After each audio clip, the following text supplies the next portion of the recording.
to get your geek on, and this time it's a robot rumble. 250 students all competing to see if they can build the best underwater robot. Maggie Ruley was there for all the action and tells us why this competition can also help students score a high-paying, high-tech job. 3, 2, 1. Hanging out at a pool might seem like the right way to kick off spring break. But none of these 250 middle and high school students were actually swimming. They were competing in an underwater robotics competition. What was it like when your teacher came in the classroom and said, "Build me an underwater robot"? Well, I thought it was kind of a cool idea, and I was really dedicated to putting in all the work because truly this thing is really awesome. I was surprised because, there's not a lot of schools out here that can make, stuff like this, so, it was fascinating to me. The building materials for these awesome robots came in a kit provided by Seaperch, a science learning program that helps teach young people about underwater remotely operated vehicles, or ROVs. The name Seaperch is in honor of 2 submarines in the United States Navy, which actually paid for the students' $150 ROV kit. When I first got there, they was like, oh, the military is here and, we get to play with these things. And then as it progressed, they realized what Seaperch was all about, the underwater robotics competition.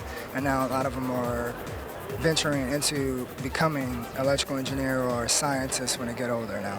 For years, underwater ROVs have been the only way for humans to explore some of the deepest parts of the Earth's oceans, where pressure levels are extreme.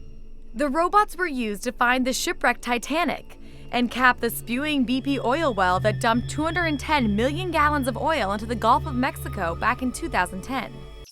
After working on their robots for months, the students were finally able to showcase their creations in front of their friends, families, and a panel of volunteer judges at City College of New York. The competition consisted of 2 parts, a poster presentation where students explained how their robots were designed, and then the real test, an underwater obstacle course. The underwater robots must compete in 2 challenges, one here at the shallow end of the pool where they navigate through a course of 5 rings, and another where they come to the deep end of the pool and put those rings into these crates. These competitors can also use what they learn about science, technology, engineering, and math here and turn it into a career.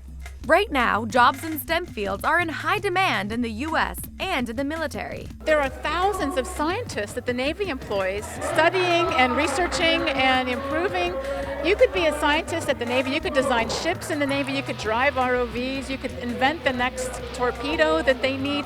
It's endless. Once the points were tallied, the top 2 teams were announced. Middle school students from IS 303 in New York and Nutley High from New Jersey made the biggest splash in the competition. It was a great experience. Working with these guys, it was just awesome. And I think we had a good time doing it too. Maggie Ruley, Channel 1 News. The winners now get a chance to compete in the National Seaperch competition in May.